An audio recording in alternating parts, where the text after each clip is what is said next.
여러분 반갑습니다.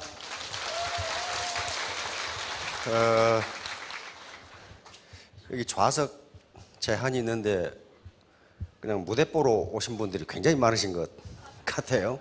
예, 아무튼 잘 오셨습니다.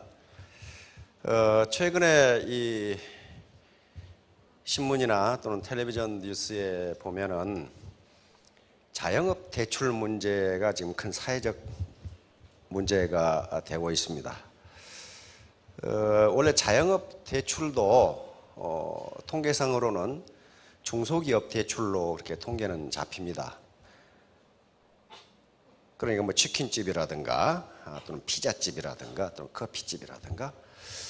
그런 사실은 그게 중소기업 대출로 잡히지만은 가계 대출하고 거의 성격이 같거든요. 가계 부채란 말이에요. 통계청의 통계를 보니까 지난 2005년부터 매년 평균적으로 이 자영업 대출이 연 10조가 넘어요. 그러면 그 다음에 이제 자영업을 하고 있는 분들 부채를 보니까 대출을 받아서 하거든요. 부채를 보니까 평균 부채가 8,800만 원이더라고요. 8,800만 원. 그런데 문제는 어디 있냐면은 우리나라 자영업자들의 평균 한 달 매출이 800만 원 정도예요. 800만 원. 그러면 그걸 가지고 유지가 되겠어요? 대출금 이자 받아야지, 가게세 줘야지, 그 다음에 각종 가스 요금이라든가 수도, 그 다음에 전기, 또 인건비 이렇게 주고 나면 마이너스가 돼요, 그게.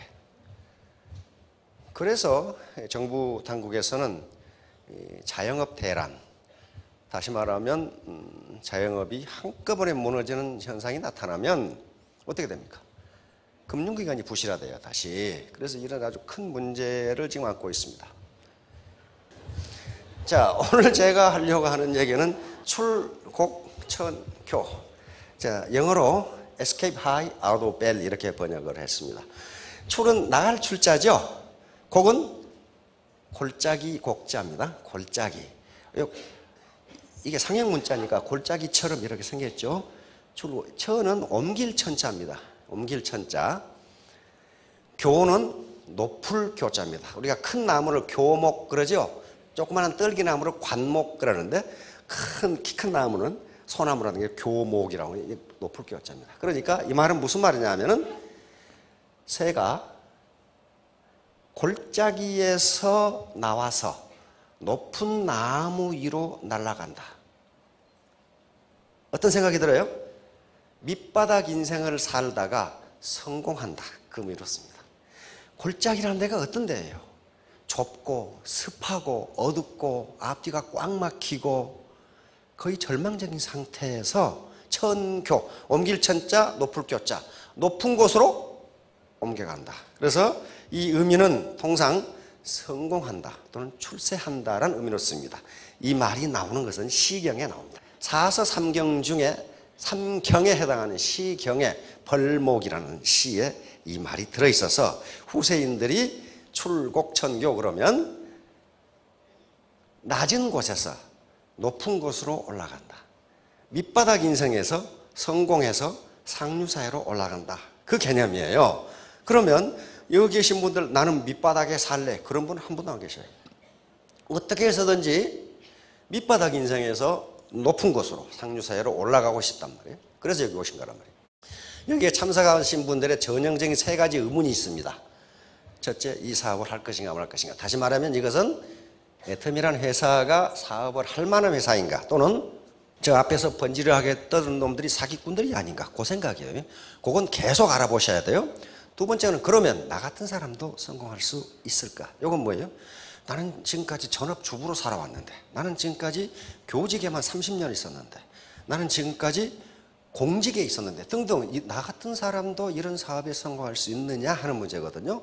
결론적으로 할 수 있어요. 있으니까 이 짓을 하는 거거든요. 세 번째는 그러면 뭐예요?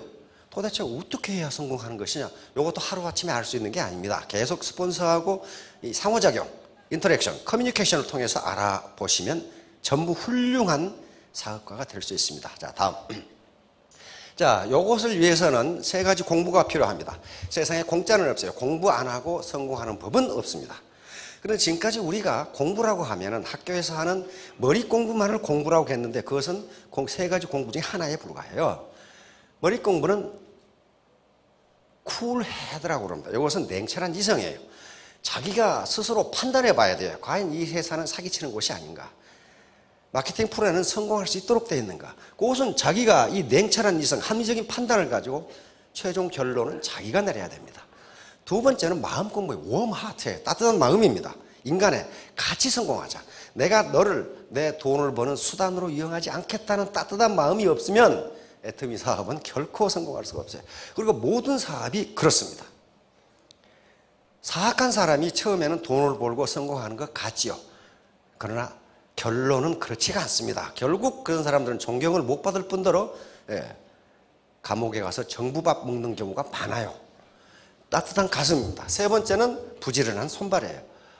머리와 가슴만 가지고는 사업이 되지 않습니다. 몸이 움직여줘야 돼요.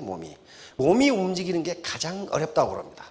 많은 사람들이 머리로 판단하고 가슴으로 결심하는 것은 3초면 된답니다. 3초. 몸이 안 따라줘요. 예를 들면 담배가 몸에 해롭다. 이거 모르는 사람 어디 있어요? 그리고 결심합니다. 내가 새해부터는 담배 끊어야지. 근데 몸이 말을 안 들어. 그래서 몸이 말을 듣게 하는 게 가장 중요해요. 그래서 쿨헤드, 이성적으로 판단을 해야 돼요. 그다음에 웜 하트, 그리고 부지런한 손발, busy hand and feet. 요 세 가지가 갖추어지면 무슨 일을 하시든지 성공하실 수가 있어요. 자, 다음. 그러면 이제 출국청교. 요거 이 벌목편에 나오는데 바로 공공한 삶이 이어지는 사회의 밑바닥 같은 골짜기에서 나와서 사회 상류사회로 올라가자. 이것이 출국천교예요. 이건 누구나 원하는 바입니다. 오늘 저 여자 사장님들 집에 가시면 남편이 여기 갔다 오면 다리몽댕이를 분질러 놓는다고 하는 남편이 있을 거예요. 그때 느닷없이 아닌 밤중에 홍두깨식으로 당신 출국청교가 뭔 줄 알아? 그러면 깜짝 놀래가지고 이 여자가 무슨 주문해 오나? 그렇게 제압을 해야 돼. 그렇게. 그러면 출국천교 하기 위해서는 마음만 먹은다고 그렇게 되느냐? 그렇지가 않아요. 반드시 어떤 수단이 있어야 됩니다. 새는 날개가 있기 때문에 출국천교 할 수가 있어요. 우리는 상류사회로 올라갈 수 있는 사다리가 있어야 돼요. 사다리. 요 도구가 있어요. 도구가 없이는 못 올라가요. 그런데 1997년 11월에 IMF 사태가 벌어지면서 많은 사람들이 우리 사회에 갑자기 사다리가 없어져 버렸다. 이렇게. 그러면서 개천에서 용나는 시대는 끝났다. 이렇게 돼요. 어떤 사람이 개천에서 용나기 어렵다. 그러니까 그것은 하천이 오염돼서 그럴 것이다. 뭐 이렇게 이야기를. 아이가 뭐가 오염됐건 개천에서 용나기가 굉장히 힘들게 돼 있어요. 옛날 개발 시대에는, 산업화 시대에는요, 상류사회로 올라갈 수 있는 사다리가 도처에 있었어요. 도처에. 계속 공장이 일어나고 직업이 늘어나고 세계로 수출하고. 근데 지금 그렇게 되지 않아요. 왜? 지식정보화 시대는 지식과 정보를 가진 자가 이기기 때문에, 또 승자 독식, 1등만 존재하는 사회이기 때문에 과거에는 능력이 10이면 10만큼 벌고 9면 9만큼 벌고 5면 5만큼 벌었는데 지금은 그렇지 않다 이거야. 능력이 10인 사람이 100을 벌고 능력이 1부터 9까지는 전부 제로다 그 말이에요. 지금 이것이 승자 독식이고, 그 다음에 양극화라는 현상이에요. 양극화. 그러니까 아무튼 사다리를 찾아야 올라갈 거 아니에요. 사다리를. 자, 다음. 자, 이게 우리나라 현실이에요. 지금 정부가 걱정을 태산같이 하고 있는. 2005년에 8명의 근로세대가, 젊은이가 노인 1명을 부양했어요. 이제 20년은 어떻게 되나? 4명이, 50년이 되면은 근로세대 1명이 노인 1명을 부양해야 돼. 그러면 부양할 수 있겠느냐 하는 거야. 문제는 없어요. 젊은이가 나쁜 놈이어서 그런 것이 아니고 물리적으로 안 된다 그런 말이야. 안 된다. 그러면 자기 노후는 누가 책임져야 돼? 자기가 책임질 수밖에 없어요. 지금 여기 계시는 분들 중에 많은 분들이 샌드위치 세대입니다. 샌드위치 세대라는 게 농촌에서 나서 도시로 이전해서 뼈 빠지게 30, 40년 일해서 그동안에 부모 봉양하고 자식 가르치고 이렇게 했어요. 부모 봉양하고 자식 가르쳤는데 지금 젊은 세대는 그렇게 하기가 힘들다는 거예요. 지금 젊은 세대가 나쁜 놈들에서 그런 것이 아니라 안 된다 이게 물리적으로 그게. 그러면 결국은 어떻게 돼요? 내가 나를 봉양할 수밖에 없는 세대가 지금 돼버렸어요. 우리 사회가 지금 변화하는 모습입니다. 자, 지금 세계화가 계속 이건 방법이 없어요. 그런데 가장 큰 문제가 이거예요. KDI 우리 국가정책기관이죠. 여기에 지금 잠재 성장률이라는 것이 계속 떨어져. 잠재 성장률이라는 것은 무슨 얘기냐 하면 이것은 한 국민 경제가 가지고 있는 자원을 최대로 이용했을 때 얼마나 성장할 수 있느냐 하는 문제예요. 그런데 최대로 성장해 봐야 지금 2000년대 4.6% 성장하는데 지금 실질 성장률은 3%대예요. 그렇죠? 3%예요. 우리가 가진 자원을 최대로 이용할 수 없다는 거예요. 뭐 때문에 그래요? 신림동에 가면 고시 본다고 10만 명이 쭈글씩 앉아 있어. 그렇죠? 학원에 가면요 공무원 시험 본다고 한 10만 명이 쭈글씩 앉아 있어. 4학년이 됐는데 휴학 가고 졸업을 안 해. 전부 뭐예요? 자원 이용이 안 되고 있어요 지금. 그리고 졸업하고 어디로 가? 해외로 연수 나간다고 가고 없어. 그러니까 우리가 가지고 있는 자원은 큰 두 개입니다. 인적 자원과 물적 자원인데 그게 100% 이용되지 않는다는 거예요. 그러니까 현재 맥시멈 성장하면 4.6% 성장할 수 있는데 실질 성장률은 3. 몇 %밖에 되질 않아요. 자, 그런데 이때가 어떻게 됩니까? 잠재 성장률이 2.9%면 실제 성장률은 2%안 된다는 얘기예요. 이런 상황에서 짜버려둬서 뭘 어떡하겠냐 하는 문제가 돼요 지금. 자, 다음 여기에서 세계화 신자유주의는 실패했다고 선언을 합니다. 다시 말하면 빈익빈 부익부가 진행되면서 신자유화가 되면 소득 분배가 잘 될 걸로 알고 있었는데 그렇지 않더라는 거예요. 그래서 다른 어떤 경제 시스템을 모색을 하고 있는데 소위 빌 게이츠가 이야기하는 창조자본주의를 모색하고 있는데 언젠가 세계 경제가 그렇게 갈 겁니다. 창조자본주의로 갈 건데 그때까지 기다리고 나면 우리는 다 죽고 없어요. 언제 바뀔 거냐고 언제. 안 바뀌어요. 결국 자기가 책임질 수밖에 없어요. 생일에 잘 먹으려고 한 달 굶었더니 죽더라고. 그렇게 되고 만단 말이에요. 언제 경제 시스템이 바뀌기를 기다리겠냐 말이에요. 바뀌어도 안 돼요. 왜? 아까 우리 노령화 봤죠? 정부가 노년연금을 많이 주고 싶어도 돈이 없어 안 된다는 거예요. 정부는 세금을 걷어서 주는데 근로세대가 2016년이 언제입니까? 다음 해죠? 다음부터 근로세대의 절대 숫자가 줄어요. 절대 숫자가 줄는다고. 예, 애들을 안 낳아, 애들을 안 낳으면 어떻게 하면 낳게 할 수 있어요? 방법은 간단해. 감옥으로 보내버리면 나. 그런데 경제학자들은 그런 문제를 지금 논의하고 있어요. 재화는 말이죠. 공공재라는 것이 있고 사유재 또는 민간재라는 게 있어요. 공공재는 그것을 건설해 놓으면 불특정 다수 사람들이 이용하기 때문에 아무도 개인이 건설하려고 하지 않는 재화예요. 예를 들면 신호등 누가 할 거예요? 신호등 하나 만들어 놓으면 전 국민이 다 이용해.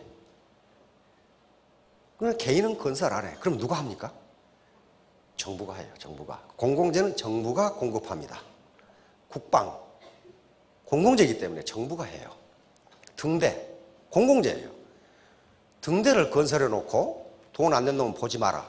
그게 됩니까? 안 돼요.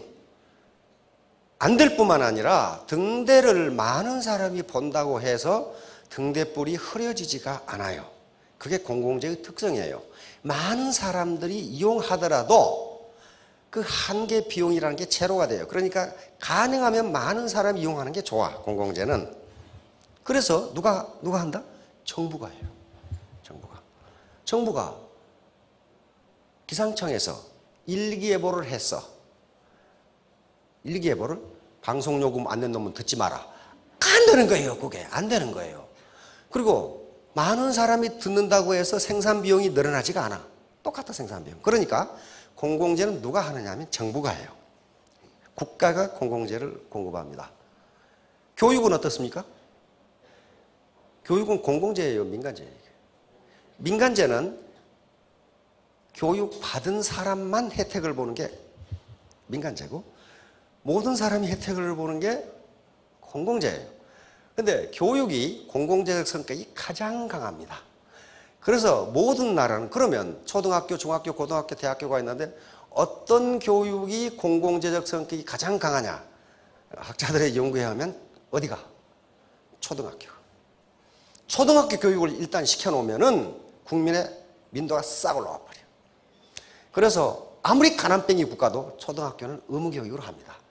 초등학교는 의무교육이기 때문에 부모가 초등학교를 안 보낸다? 그럼 어떻게 돼요? 처벌받아요. 의무거든.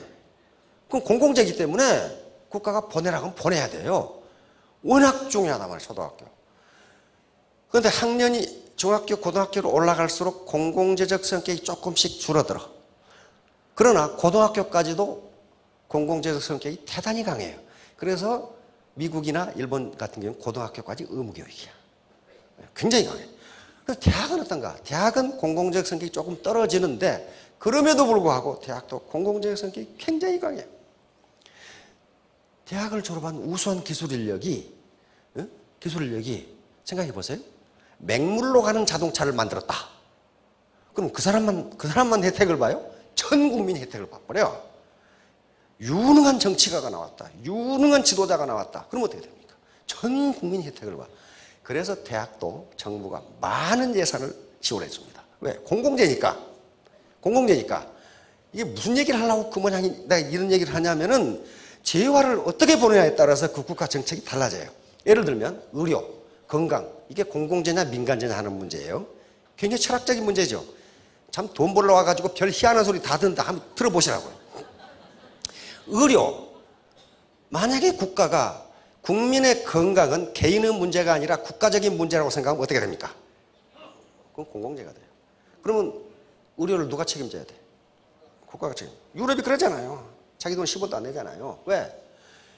국민의 건강은 국가적인 문제지 개인적인 문제가 아니라고 생각하는 거예요. 그러면 의료는 국가가 책임져야 돼. 한 개인이 건강이 안 좋으면 국가 전체적으로 생산성이 떨어지고 가족이 파괴되고 이런 문제가 생기잖아요. 그럼 이 국가적인 문제라고 생각하는 거예요. 그러니까 어떤 재화를 그것을 공공재냐 사유재라고 보는 것 자체가 국가 정책이 달라진다고요. 그러면 이제 본질적인 문제로 돌아와서 결혼이 공공재냐 민간재냐 이 문제예요. 전 국민이 결혼 안 하고 김수환 추기경처럼 혼자 사신다. 이러면 한 30년이 국가가 망해버려 그냥. 그렇잖아요. 그런 입장에서 보면 결혼은 공공재예요. 그러면 결혼 비용은 누가 돼야 돼? 국가가 돼야 돼. 출산은 어떻습니까? 출산은 더 공공재예요. 나라가 망하게 생겼는데 지금. 근로세대가 줄어들어요. 출산도 공공재입니다. 그럼 공공재는 어떻게 되느냐? 그걸 의무이기 때문에 의무를 이행하지 않으면 감옥에 가게 돼. 그러니까 앞으로 몇 년 뒤에는 20대 결혼을 하지 않는 여성들은 결혼 기피죄. 그래가지고 감옥으로 이제 이렇게 가고, 결혼해서 1년 이내에 자녀를 갖지 않은 신혼부부는 출산 기피죄. 그래가지고 감옥으로 이렇게 가는, 그 웃을 일이 아니에요. 그게 결혼과 출산이 공공재이기 때문에 그래요. 안 그러면 나라가 소멸돼 버려. 그렇다면 국가적인 문제이지 이제 한 개인의 문제가 아니라는 게 벌써 사회적 문제가 되고 있잖아요. 이게 돈 버는 얘기하다가 쓸데없는 얘기만 잔뜩 했네. 이제 자, 사회 구조는 지금 큰 문제가 빈부격차입니다. 요 해소되기가 상당히 힘들어요. 지금 요 문제.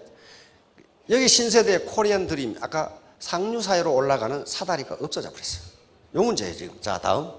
그러면 골짜기에서 나와서 위로 올라가야 되는데 아무렇게나 그냥 올라가는 건 아니에요. 아까 수단이 있어야 돼. 사다리가 있어야 돼. 사다리가 있어야 되는데 사다리는 아까 말한 시스템을 갖는 것인데 그건 나중에 설명을 하고. 자, 이 관서유감이라는 시입니다. 주자라는 남송의 대학자, 우리 주자학, 성리학을 만든 분인데, 성리학자인데 이런 시가 있어요.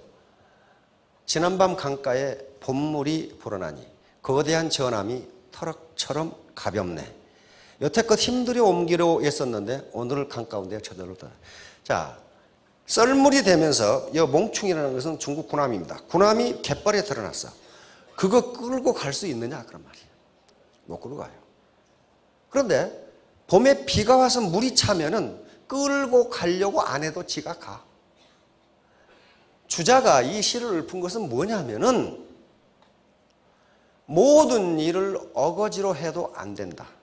때가 있다, 때가. 기회가 있다. 기회를 잡지 않으면 봄물이라는 것이 물이 불어나지 않으면 아무리 힘센 놈도 군함 못 끌고 간다. 그런 말이에요, 지금. 그리고 배가 떠오르려면 물이 차야 되는데 기본 실력도 없이 뭔가 이루려고 하지 말라 하는 그 개념입니다. 그러면 여기 계시는 모든 분들이 지난 20, 30년 또는 3, 40년 열심히 일했는데 뭐가 안 됐어요.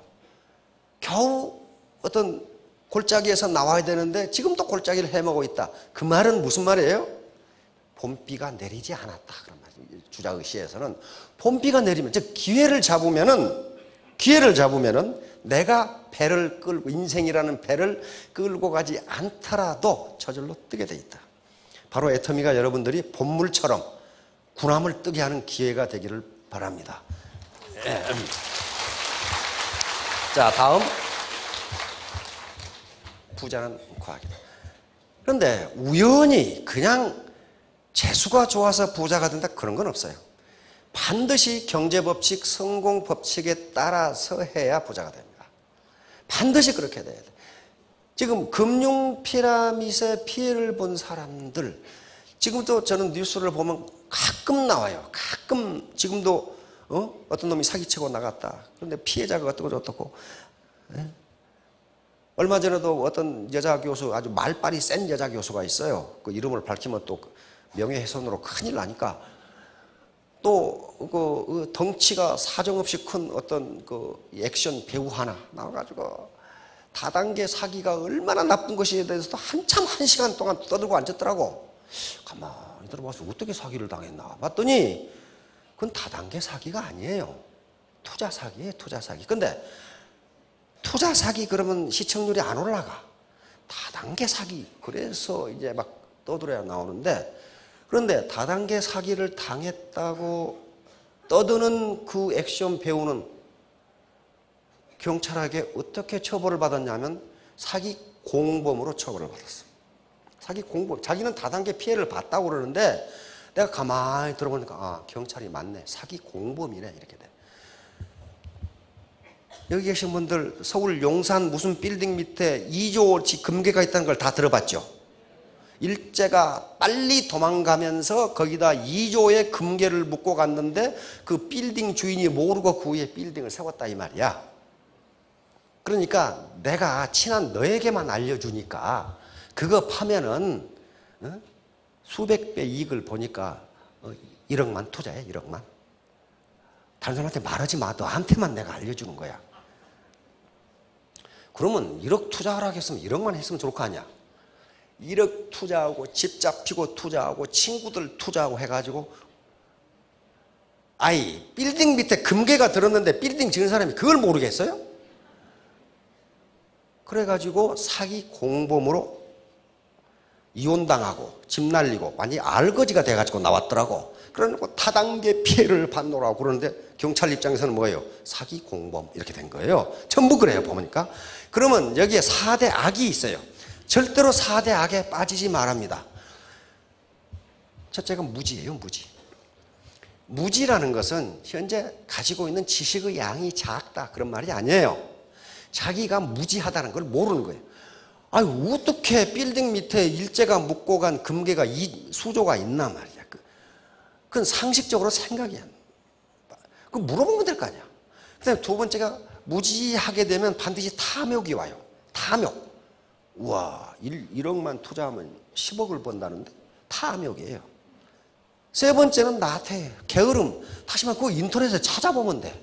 또 얼마 전에는 또 국제 이 지하경제 총재라는 놈이 나타나가지고 또 사기를 수십억 해먹었더라고. 그 무슨 사기를 했나 봤더니 전직 대통령 비자금을 내가 관리하고 있다 이거야. 그게 지금 말이나 되는 소리냐고 그게. 근데 거기에 또 속아가지고 수십억을 날렸어. 누가? 아줌마들이. 그럼 뭐예요? 나태예요? 게으름이에요? 게으름. 무지와 탐욕과 게으름. 그 인터넷 찾아보면 될 거 아니에요. 그리고 무슨 놈은 국제기구가, 국제지하경제기구가 다 있나? 그럼 말도 안 되는 거기 속아가지고. 나머지 네 번째 핑계예요. 저놈 때문에 내가 그랬다고. 나 때문에 그래요, 나 때문에. 과학적으로 해야 됩니다. 과학적으로. 다음. 자, 확고한 목표 설정. 오늘 설정하시기 바랍니다. 목표가 없으면요, 아무것도 안 돼요. 이 관역이 없다면 화살을 어디다 쏘겠어요? 못 쏘죠. 이 배가 가고자 하는 항구가 없다면 어디로 가겠냐고. 그럼 바다에서 반드시 난파당하고 맙니다. 마찬가지로 마라톤 하는 사람이 피니싱 라인이 없으면 어디로 달려가겠냐고. 마찬가지예요. 그러니까 반드시 목표를 세우세요. 자, 다음. 자, 목표를 설정했으면 그것이 몰입이 됩니다. 몰입이. 정신을 집중하는 거예요, 에너지를. 자, 다음. 네, 목표 설정의 스마트 원칙. 이것은 유명한 원칙입니다. 공공기관에서도 하고 모든 이 대기업에서도 이런 방법으로 합니다. 스마트 원칙은 첫째는 구체적으로 해야 돼요. 구체적으로. 나는 공부를 열심히 하겠다. 이건 목표가 아니에요. 구체적으로 나는 수능에서 1등급을 받겠다 하는 식으로 해야 된단 말이에요. 두 번째는 메저러블, 측정 가능해야 돼. 나는 돈을 많이 벌겠다. 이건 목표가 안 돼요. 측정 가능해야 돼. 나는 한 달에 1,000만 원을 벌겠다. 이렇게 해야 된단 말이에요. 구체적으로. 다음에 행동지향적으로. 관념적으로만 해서 안 돼요. 나는 부모님께 효도하겠다. 그게 뭐가 효도에 뭐가? 구체적으로 행동지향적으로 나는 부모님께 매일 전화를 드리겠다 하는 식으로. 그러면 전화를 안 했으면 어떻게 되는 거예요? 목표 달성이 안 된 거 아니에요. 그 다음에 현실성 있게 실현 가능해야 됩니다. T는 타임 바운드, 시간 제한이 있어요. 내가 2017년 9월 31일까지 월천댁이 된다. 이게 타임 바운드가 없으면요, 그건 목표가 아니에요. 자, 다음. 이런 식으로 이렇게 돼서 팍 천교, 출국 천교 하겠다는 히말라야를 올라가는 분들도 어떻습니까? 여기 며칠 언제, 여기 캠프 언제, 이렇게 목표를 정하잖아요. 시간 타임 바운드를 정해요. 그래 놓고 딱 에베레스트에 올라갑니다. 그냥 아무렇게나 올라가는 게 아니에요. 우리가 지금 여기 올라가려고 그러거든요. 이 골짜기에서 출국 해가지고 천교 하려고 그러면은 타임테이블이 있어야 된다는 거예요. 앤드류 카네기는 영국의 스코틀랜드 출신입니다. 집이 가난해서 초등학교 4학년밖에 다니질 못했어요. 미국 펜실베니아로 이주를 해서 US 철강이라는 세계 최고의 철강을 만들면서 가장 부자가 됐고 가장 유능한 경영자가 됐고 미국에서 그 당시에 가장 영향력 있는 인사가 됩니다. 이분이 거대한 부자가 됐어요. 거대한 부자가 됐는데 항상 한심하게 생각한 게 뭐냐 하면은 어째서 우리 노동자들은 부자가 될 생각을 안 하는가? 그게 불만이었어. 공급을 주면은 가서 술 먹고 뭐 먹고 그걸 다 탕진해 버리고, 나는 초등학교 4학년밖에 안 나와가지고 찌어지게 가난해가지고 학교도 못 다닌 사람이 이렇게 세계적인 부자가 됐는데 왜 우리 노동자들은 부자가 될 생각을 안 하는가? 그래서 이렇게 집합시켜놓고 내가 부자가 되는 비법을 가르쳐 주겠다 해가지고 연설을 한 게 요거예요. 근데 카네기는 무슨 심리학자도 아니고 정신분석학자도 아니에요. 나는 이렇게 했다예요. 나중에 성공학자들이 연구해 보니까 정확하게 맞아요. 이렇게 하면 부자가 되도록 돼 있어요. 나폴레옹 힐이라는 사람이 쓴 성공의 법칙이라는 책이 있습니다. 그 책에 이게 딱 나와 있어요. 이렇게 하면 성공한다. 그런데 하도 쉬워서 거의 80%의 노동자들은 뭐 아무것도 아니네, 나도 아는데 그러고 나가버렸어요. 그놈들은 평생 가난뱅이로 살았고 20%의 노동자들은 이제 알았다 하는 사람이 그 사람은 부자가 됐어요. 그러니까 진리는 멀고 어려운 곳에 있는 것이 아니고 가깝고 쉬운 곳에 있다. 자, 카네기가 한 말이 뭐예요? 벌고 싶은 액수를 명확히 써라 그랬어요. 명확히 정하라. 2017년 9월 31일까지 월 1,000만 원 이렇게 적으라는 말이에요. 적으라. 그거 적는데 뭐 세금 내고 적어야 됩니까? 자기 결심하면 되는 거예요. 결심. 애터미를 하러 오셨으면 애터미를 해서 벌겠다 이렇게 결심을 해요. 왜? 그렇게 번 사람이 있거든. 이게 실증적이란 말이에요. 오늘 그렇게 정하세요. 왜? 그렇게 정하면 된다고 그렇게 돼 있습니다. 된다. 이것은 무슨 뭐 주문에 오는 것도 아니고요. 이건 이미 사회학과 그다음에 심리학에 이렇게 그렇게 되리라고 믿으면 그렇게 된다 그렇게 돼 있어요. 자기 충족적 예언이라는 이론이고 또 하나는 피그말리온 효과라는 효과입니다. 그렇게 되리라고 믿으면 그렇게 된다예요. 자, 다음. 자, 요게 이제 바로 암시라는 거예요. 바로 자기 지금 석세스에 가면 인생 시나리오 쓰고 목표 설정하는데 요게 자기 암시, 자기가 자기에게 맹세하는 거예요. 나는 2017년 9월 30일까지 월천택이 된다. 나는 그럴 만한 자격이 있다. 나는 그럴 만한 능력이 있다. 이렇게 믿는 거예요. 왜냐하면 인간의 정신 영역은 잠재력, 그러니까 여기에 컨셔스 마인드, 이게 의식 부분이죠. 의식. 여긴 잠재의식입니다. 서브컨셔스. 의식이 10%고 잠재의식이 90%인데 잠재력은 여기서 나온다. 잠재력은. 그러니까 이 아인슈타인이 나는 내 능력의 10%, 5%도 쓰지 못했다. 그렇게 이야기했다고 그러는데 어떤 학자가 아인슈타인이 한 말을 다 조사해 봤더니 그런 말을 안 했대. 아인슈타인 그래서 그 유언을 했죠. 내가 죽은 다음 내 뇌를 연구하라고 그랬죠. 그래서 가족의 동의를 얻어서 뇌를 연구하고 있죠. 근데 그 뇌가 우리나라에 와 있죠. 우리나라 일부가 와 있어요. 연구하라고. 도대체 아인슈타인의 머리는 어떻게 생겼냔 말이에요. 학자들이 암만 연구해봐도 보통 사람은 뇌하고 똑같아. 발견을 못하겠어. 특이점을. 그래서 우리나라 일부를 보낸 거예요. 너희들 한번 연구해봐라 말이야. 이게 아인슈타인 뇌가 어떻게 생겼는지 말이지. 그러니까 뭐예요? 보통 사람들도 아인슈타인처럼 몰입하면 그렇게 될 수 있다예요. 그러니까 바로 요걸 끌어내기 위한 거예요. 잠재력을 끌어내기 위한 거란 말이에요. 자, 다음. 요 상상과 실제를 우리 잠재의식은 구분하지 못한다. 바로 많이 예를 들은 예가 석류의 예입니다. 석류를 먹어본 사람은 석류를 먹지 않는데도 석류라고 얘기하면 침이 나온다. 그게 우리 잠재의식 속에 석류가 들어있으니까 잠재의식은 절대로 거짓말을 하지 않는다. 그러니까 그대로 나온다. 얼마 전 텔레비전에 이 잠재의식에 대해서 실험을 하더라고. 어떤 아가씨가 그 푸른잎 공포증에 걸려있는 아가씨가 있더라고. 푸른잎을 보면은 전율이 흐르고 공포가 나서 보지를 못해요. 이 아가씨는. 그러니까 어때요? 식당에 가서 상추가 나오면 기겁을 해버려요. 그냥 놀라가지고 자빠져 버려요. 푸른잎만 보면 공포가 나는 거예요. 공포가. 잠재의식은 왜 그러는지를 알고 있는데 의식은 모른단 말이에요. 90% 잠재의식 속에 그 아가씨가 상추만 봐도 기겁을 하고 절도를 해버리는 게 분명히 잠재의식은 알고 있는데 의식은 몰라. 그러니까 최면을 걸어놓으면 어떻게 됩니까? 의식이 없어져 버리니까 잠재의식이 튀어나와요. 그래서 최면사 계속 걸더라고. 그러니까 여기 상추가 있는데 왜 무서워? 어려서 상추를 먹고 체한 적이 있어. 그래서 그 뒤로는 푸른 잎만 보면 공포가 나는 거예요.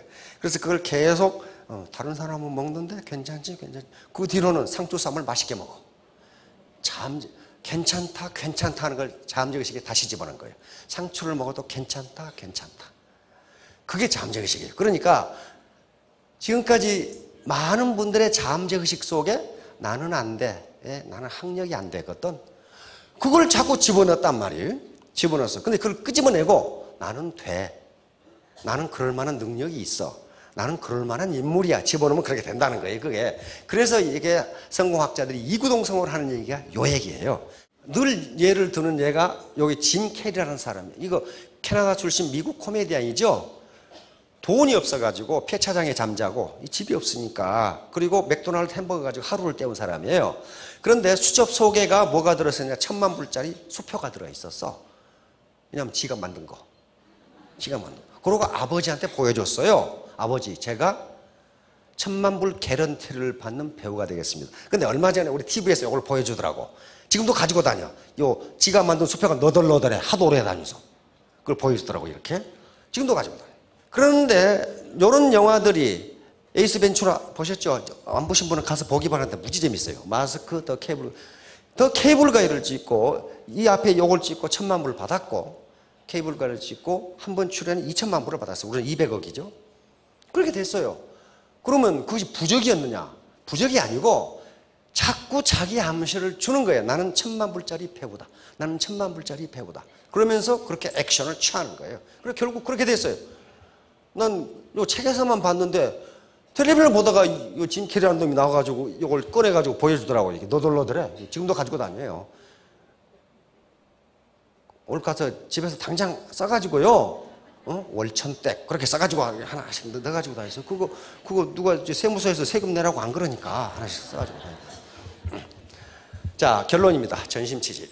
전심치지는 맹자에 나오는 얘기입니다. 사서삼경 중 맹자에 나오는 말인데 마음을 집중하고 뜻을 한 곳에 모으면 됩니다. 맹자는 아주 자세하게 설명하고 있어요. 바둑을 배우는데 바둑을 두 사람한테 배우는데 이 사람 능력도 똑같고 다 똑같은데 한 사람은 바둑을 열심히 배우는데 한 사람은 바둑 끝나고 사냥 가야지 그 생각하고 있으면 바둑 못 배운다는 거예요. 그러면서 구체적으로 설명해요. 두 사람의 능력의 차이가 있느냐? 그렇지 않다. 한 사람은 정신을 집중했고 한 사람은 사냥 갈 생각만 하고 있으니 바둑을 배우겠느냐? 그렇게 설명이 돼 있어. 응? 맹자의 그 설명이 나와요. 그러니까 애터미 사업을 해서 나는 월천댁이 되겠다고 생각을 하시면 그게 집중하시면 된다는 거예요. 자, 다음. 네, 요겁니다. 태도, 애티튜드 전부 합하면 100이 되죠. 우리가 가지고 있는 능력은 1%만 있으면 돼요. 나머지 90%는 태도예요. 어떻게 내가 스폰서 파트너와 더불어서 동반 성공할 것인가. 요것만 결심을 하시고 오늘 집에 가서 월천댁이라는 걸 만들어서 수첩에 넣어가지고 다니시면 2년 후, 3년 후에 반드시 그렇게 되실 것입니다. 모두 성공하시기 바랍니다. 감사합니다.